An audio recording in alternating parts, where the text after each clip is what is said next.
Auction Box sekarang.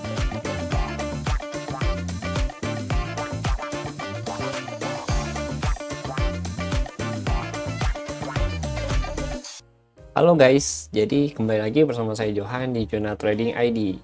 Pada kesempatan video kali ini, ya seperti biasa kita akan bahas lagi nih untuk gold ya. Tapi ya perlu kita lihat ya untuk gold ini sendiri, kalau kalian perhatikan nih, ya memang sebenarnya pergerakan market ini kurang sehat teman-teman gitu. Kenapa saya bilang kurang sehat? Ya kita lihat aja ya, untuk gold ya. Ini dia sudah overbought banget ya untuk RSI-nya. Dan dia benar-benar nggak ada koreksi ya, jadi turun naik terus ya. Ini semacam kayak kalau kalian ingat pas COVID yaitu ada V-shape recovery ya. Jadi V-shape recovery itu artinya ketika harga turun ya, harga turun nih terus dia langsung naik lagi ya, tuh tanpa ada rem sama sekali naiknya teman-teman. Nah itu namanya V-shape recovery gitu teman-teman. Itu pas zaman-zaman COVID itu untuk saham ya terutama itu sangat apa ya, luar biasa dah itu, pokoknya sampai pattern itu cukup terkenal dulunya gitu teman-teman gitu. Makanya ini saya bilang dari pagi sebenarnya ini saya juga sudah update di channel Telegram ya. Dari pagi ini tidak ada seller dominance ya, ini yang paginya gitu ya. Jadi cuma ada buy dominance terlihat dari volume teman-teman ya. Volume di 15 menit ini juga masih buy dominance banget ya. Dan kalau kita perhatikan lagi ini tuh saya ada bilang ya beberapa ya wejangan lah ya gitu ya. Dan perlu kita tahu juga ya sebenarnya untuk DXY atau indeks dolar ya.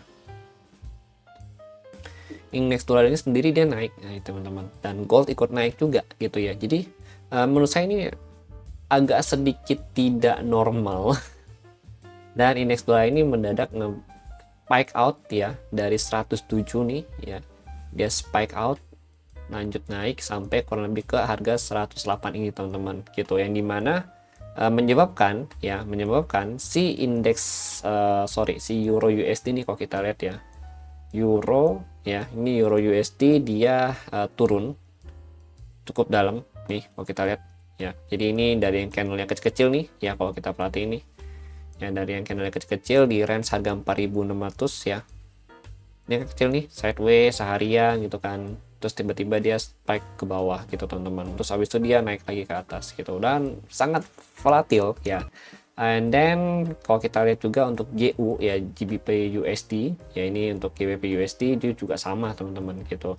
Dari yang candlenya kecil-kecil ya di sini nih, kalau kita lihat nah ini kan candle kecil-kecil terus tiba-tiba dia turun merosot sampai saat ini teman-teman gitu. Oke, nah ini menurut saya patternnya belum kebaca semua ya. Ini kita must be wait first ya, jangan langsung main asal entry aja. In case ya mungkin bang itu kalau udah turun banget nih, kalau kita entry buy kan lumayan naik ya, oke, it's okay gitu, selama kita profit lakukan gitu. Tapi ingat harus membatasi resiko gitu teman-teman gitu. Bisa aja ini saya langsung spread buy gitu kan gitu, nanti profit close gitu. Tapi kan yang kalau kita asal pencet ya begini, in case dia udah turun nih dalam ya, contoh kayak euro nih ya, dia udah turun dalam terus kita langsung aja mencet di sini, langsung mencet buy gitu, misalkan contoh sini buy gitu kan, tapi kita nggak merhatiin nih resikonya berapa. Itu yang bahaya gitu. Misalnya ini lagi turun banget nih ya, saya contohin kalian ya 0,01 buy cepet. Nah udah, yang saya harapkan ya ketika saya pencet ini apa, ini adalah yang saya harapkan profit tuh, karena saya udah lihat nih ya dia turun dalam gitu, berarti udah saatnya naik gitu. Padahal kalau begini ini trading nggak sehat gitu teman-teman, sangat tidak sehat. Kenapa? Karena ketika kita main asal pencet buy ya or sell gitu ya, ketika harga naik tinggi, contoh kayak XAU ini nih ya, luar biasa banget naiknya mendadak ya, dari range harga kecil nih ya, dari sini tiba-tiba dan naik terus lanjut ya kan gitu. Nah ini tuh ketika kita pencet jepret sell, apa yang kita harapkan? Turun profit gitu, tanpa kita mikirin oh ya resikonya mau berapa. Ketika kita udah pencet udah masuk ya, contoh kayak ini ya, oke lah ini lagi floating profit gitu ya, oh nggak kelihatan ya profitnya, wait Nah, gini teman-teman kelihatan. Nah, ini kan lagi profit ya gitu. Tapi kalau misalkan in case dia turun ya, harga going down ya, turun lagi gitu ya. Nah, ini kita akan layer terus, layer dengan harapan dia akan melakukan hal yang sama lagi untuk naik ya teman-teman ya gitu.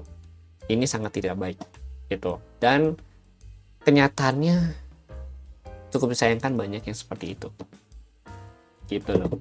Banyak yang seperti itu dari tahun-tahun ini ya. Bahkan saya pun bangun Jurnal Trading ID itu udah kurang lebih 3 tahun ya.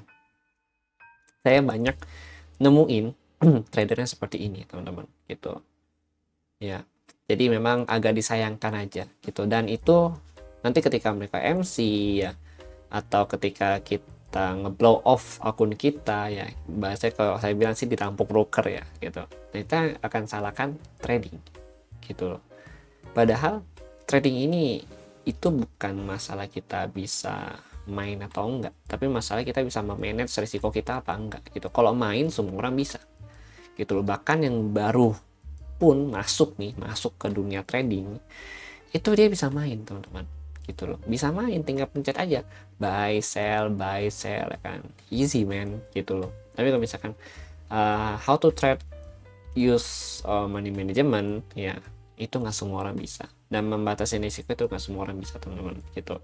Oke, ini kalau kalian udah minus ya udah nggak apa-apa, ini kan saya mencontohkan gitu loh teman-teman ya. Ini kalau misalkan ini turun nih ya, misalkan oh ya saya mau cuma sampai sini, nah ini lihat oh minus $2, oke lah gitu. Tapi ketika kita semakin geser SL-nya semakin dalam, contoh di sini $9, oke, $9 gitu loh. Nah, ini $9, siapa yang mau resikonya $9? Nggak ada kan. Misalnya kayak gua nggak mau cut sayang $9 gitu loh, mending kita layer aja lagi, tambah lagi layer dengan harapan dia bisa naik gitu. Misalkan udah turun nih ke sini, anggaplah floating $10 misalkan, contoh floating $10, harusnya ini SL kita di sini, harusnya ini SL kita, oke, harusnya ini SL kita. Tapi karena kita sayang untuk cut loss, artinya kita toleransi lagi nih, SL geser lagi terus ini kita layer lagi gitu loh, dengan harapan dia untuk naik lagi ke atas. Banyak yang seperti itu. Dan kalau marketnya sideways, it's okay, no problem gitu loh, pasti akan kejemput. Tapi kalau marketnya nggak sideways, itu bahaya teman-teman. Kalian bisa diseret terus menerus, bahkan no mercy untuk kalian semua. Dan ujung-ujungnya apa? Kita karena sudah terlalu besar nih dalam diri kita nih ya, kita nggak mau cut loss gitu loh. Nggak apa ya bahasa itu, nggak tega lah, nggak sudi gua cut loss dengan harga sebesar ini, dengan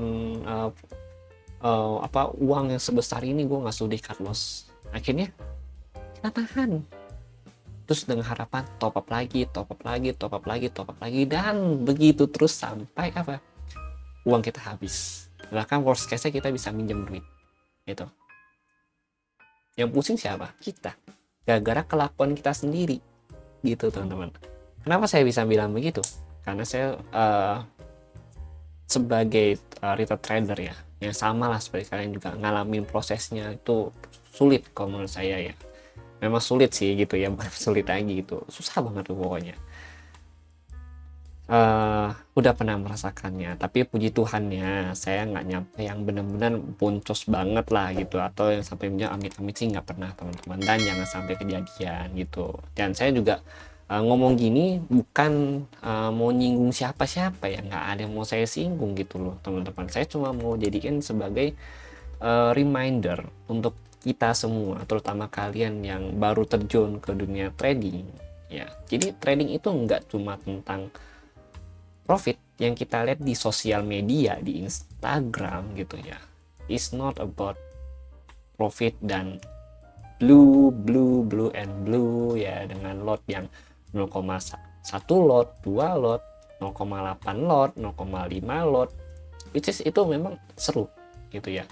Kita bisa langsung entry spread 0,5 langsung dapat banyak gitu ya teman-teman ya. Tapi nyatanya ketika kita loss kita bisa berani nanggung nggak, itu bahasanya. Jadi sebelum kita masuk ke dalam market kita harus kenalin dulu ya, kita harus kenalin dulu karakter kita tuh gimana. Dan pain resistant ya, pain resistant itu penting teman-teman ya kan. Saya kan harusnya ini buat video analisa ya, tapi saya malah jadi ngoceh-ngoceh di sini. Gak apa-apa, karena memang perlu jadi reminder untuk kalian semua aja gitu teman-teman ya. Jadi kita harus kenalin dulu nih, contoh saya gitu ya, baru terjun nih ya, contoh saya baru terjun ke dia trading.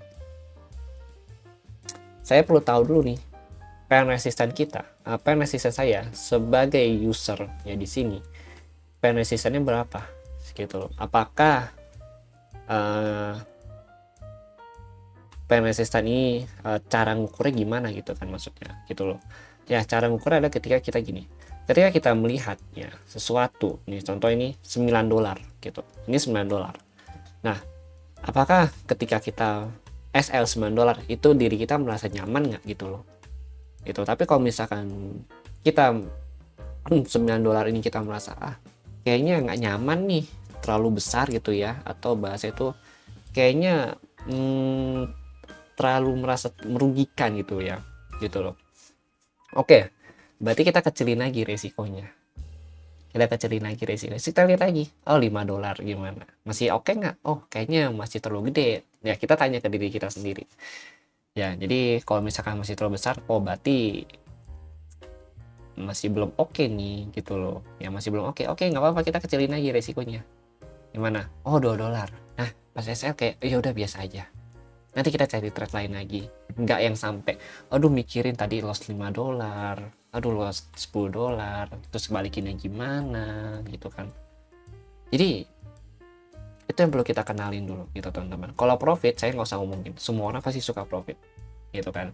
Tapi kalau pain resistant atau stop loss itu mesti kita ketahuin dulu, mesti kita kenalin dulu dari kita tuh stop lossnya sampai mana gitu. Maksudnya kayak bisa menanggung resiko ya dari market itu sendiri sampai mana, sejauh mana sih diri kita bisa menerima kekalahan itu gitu loh.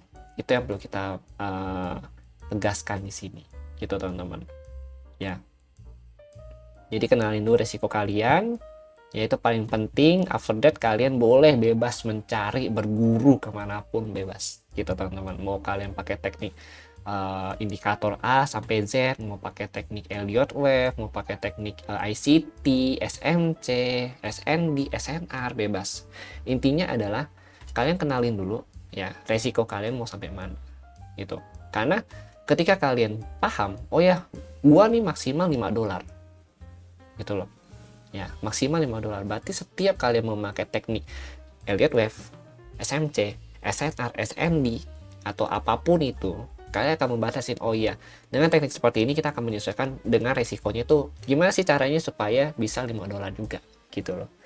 Itu yang perlu diperhatikan gitu. Jadi jangan dulu kalian belajar teknik A, B, C, E, F, G gitu ya, berguru ke ujung gitu, tapi kalian nggak kenal pain resistant kalian sampai mana.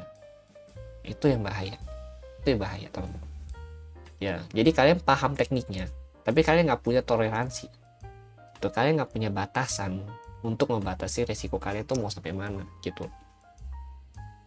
Itu yang perlu saya tegaskan kepada kalian semua. Semoga ya video ini bisa ditonton banyak orang ya, karena message-nya sih yang paling penting di sini teman-teman gitu. Nah ini mungkin nanti di akhir video kita tetap bahas mapping ya, cuma nanti mungkin judulnya bukan XAUUSD tapi lebih ke psikologi trading dan juga pemahaman trading tuh bagaimana sih di awalnya gitu teman-teman ya. Kalau untuk lengkapnya kalian boleh baca di Telegram Jurnal Trading ID ya. Jadi sebenarnya kalian itu trading tuh nggak usah yang terlalu besar lah gitu loh. Misalkan kalian baru masuk ke dalam market gitu ya, terus kalian mau trading nih ya, jangan kegiur dengan orang-orang yang atau di sosial media yang deposit 30 USD terus kalian ikutin juga terus full margin, atau deposit 500 USD full margin gitu ya. full margin itu bisa dikatakan bagus dan tidak bagus. Jadi ada plus minus. Sebenarnya setiap indikator atau setiap teknik yang kita gunakan di market itu ada plus minus ya teman-teman. Gitu. Full margin mungkin kita bisa merisikokan sekecil mungkin ya untuk mendapatkan sesuatu yang sebesar mungkin.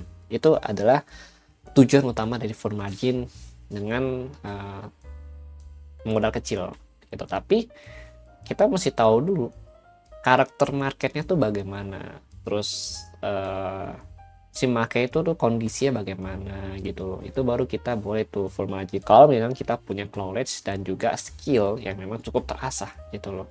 Tapi kalau misalnya kalian cuma ikut-ikutan orang-orang full margin dengan khayalan akan profit besar 50 USD dapat 500 USD atau 300 USD, stop it. You don't trade like that gitu. No, percaya nggak percaya itu akan membuat kalian semakin terpukul ke bawah gitu teman-teman gitu. Oke, bukan berarti saya nggak pernah full margin, saya pernah full margin juga gitu. Tapi dengan kondisi yang memang saya udah paham gitu. Pernah nggak sih saya MC? Pernah saya MC teman-teman gitu. Nggak mungkin nggak pernah. Pernah nggak sih saya stop loss karena stop loss beruntun? Pernah gitu loh. Jadi sama aja gitu loh. Mau bedanya adalah orang itu mau mengakuin apa enggak gitu ya, gitu teman-teman. Oke ya, sekarang kita balik lagi deh untuk analisa ya. Nanti saya mungkin akan buat video khusus lagi gitu untuk ngoceh-ngocehnya. Kasihan yang nonton ngoceh-ngoceh mulu katanya ini orang gitu. Oke, jadi ya ini ya seperti inilah contoh market yang memang menurut saya tidak begitu sehat teman-teman gitu.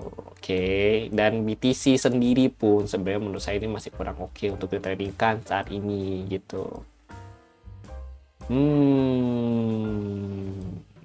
Mari kita lihat untuk XAU ya.